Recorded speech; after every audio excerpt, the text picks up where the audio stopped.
नमस्कार मित्रांनो, लाडकी बहीण योजना तुमचे पण 3,000 रुपये बँकेत पडले का नाही हे मला नक्की सांगा. जर तुम्ही पण OTP देऊन फॉर्म भरला असेल ऑगस्टच्या स्टार्टिंगला, तर तुमचे पण फॉर्म रिजेक्ट होऊन जाणार आणि तुम्हाला असा मेसेज येणार, your application has been rejected.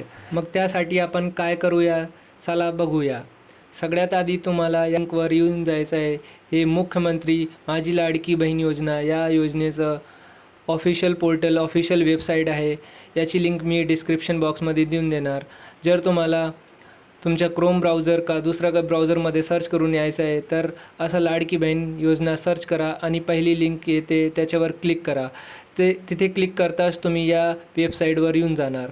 इथे आल्यावर तुम्ही बाकीची माहिती बघू शकता आणि इथे अर्ज तिथे क्लिक करा आणि इथे क्लिक केल्यावर आपला मोबाईल नंबर आणि पासवर्ड टाका. जर तुम्ही नवीन असाल तर क्रिएट अकाउंटवर क्लिक करा आणि जर पासवर्ड विसरून गेले असणार तर फॉरगेटवर.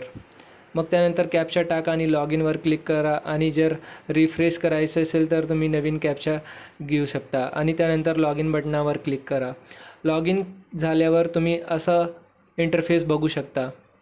हे झाल्यावर तुम्ही खाली बघू शकता सबमिट ॲप्लिकेशन इथे लिहिलं आहे.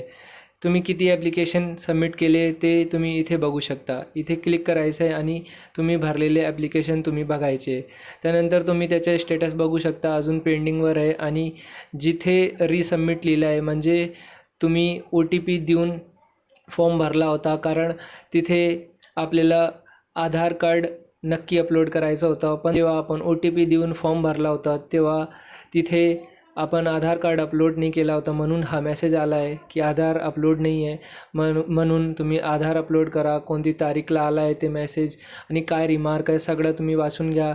याच्यात तेच लिहिलं आहे की आपल्याला आधार कार्डची दोघी बाजू अपलोड करायची आहे, ते अपलोडेड नाही आहे. जसं आपण इथे बघू शकता की अपलोड डॉक्युमेंटचा खाली आधार फ्रंट साईज आणि बॅक साईडमध्ये कोणतीही फाईल नाही आहे, तर ते आपल्याला आता अटॅच करायची आहे. ते अटॅच केल्यानंतर इथे रिसबमिट लिहिलं आहे. त्याच्या पुढे आपण बघू शकता इथे ह्या बटनावर क्लिक करायचं आहे. इथे क्लिक केल्यानंतर आपला आधार कार्ड नंबर टाकायचा आहे. त्यानंतर कॅप्चा टाकायचा आहे. कॅप्चा टाकल्यानंतर इथे व्हॅलिडेट आधारवर क्लिक करायचं आहे. त्यानंतर इथे आपला आधार कार्डचा फ्रंट साईज आणि बॅक साईड दोघी बाजू अपलोड करायची आहे, पुढची आणि मागची बाजू. अपलोड केल्यानंतर तुम्ही बघू शकणार की तुम्हाला व्ह्यू फाईल असं ऑप्शन येऊन जाणार. त्यानंतर सगळे डॉक्युमेंट अपलोड केल्यानंतर इथे सेव्हवर क्लिक करायचं आहे.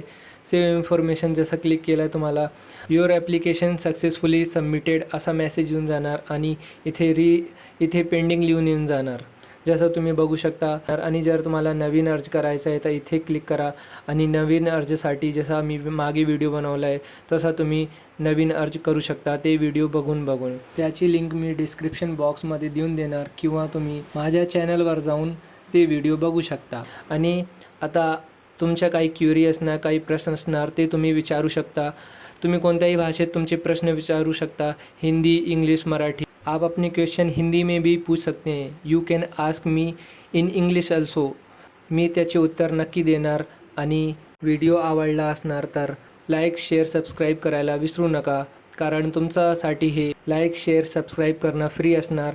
पण तुमचा एक लाईक, शेअर, सबस्क्राईब मला खूप मोटिवेशन देतं. त्यामुळे लाईक, शेअर, सबस्क्राईब नक्की करा. आजच्या व्हिडिओमध्ये एवढंच आणि भेटूया पुढच्या व्हिडिओमध्ये. धन्यवाद.